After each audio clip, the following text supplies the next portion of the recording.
like this. So this hand's often grabbing your lapel and restraining this arm. And when I'm here, I hold my head, yeah? It's gonna be a bunny ear, but if he's seen the bunny ear thing, he'll recognize that for what it is. So I usually just hold my head. So if he makes the mistake of bringing the arm around the front of my face, I catch it with my wrist, not my hand. Turn your wrist as far over as it can go. Join it, here like this, right? Stretch your legs back.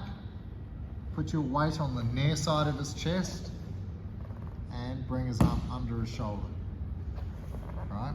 So I'm not lifting it here like this. You'll see so many guys in the UFC fail with this because his shoulder can do that. Look, it doesn't break it at all. It does nothing to it. All that's going to happen is he's going to escape. As I do that, he'll put his left knee in my armpit there and bring his arm down the outside of his arm and then put it in my armpit. Yeah, no, under, around my body, hide it. There, yeah, right? And this is bad for me. I don't want this. He could potentially flip over on top of me now, jump over, almost, right? So, I found myself in side control here like this. I identify there's an arm between my arms, which means I can smash it. So I'm going to hold my lapel so I can restrain this.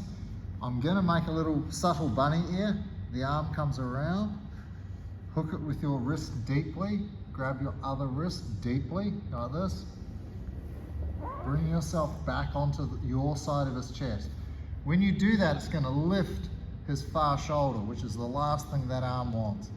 Now I can start to bring his arm under that shoulder. If I go forwards like this, attacking it, it allows him to turn his hips with me.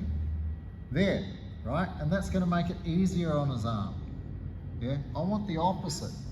Yeah, I'm trying to push the arm down. I'm trying to create pressure on the shoulder. And when I lean on this side of his chest, this shoulder lifts. See that? See that? It starts coming off the ground. That's the last thing this arm wants.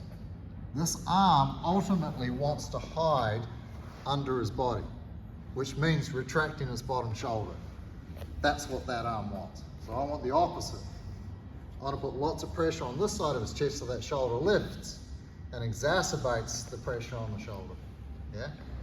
So I'm here, I grab my lapel, bunny ear, the arm comes around, catch it with your wrist, catch it with your wrist, feet back, and now use your feet to pull you into the side of his chest and bring the arm with you. There, I'm turning my wrist. If my fingers are up, his arm will escape. Right? Wrists down, here like this, so knuckles on the floor, and bring his hand straight under his shoulder. Lots of pressure going backwards. Be careful, especially one of us old guys who've got super tight shoulders, so be very, very gentle. 1, 2, 3.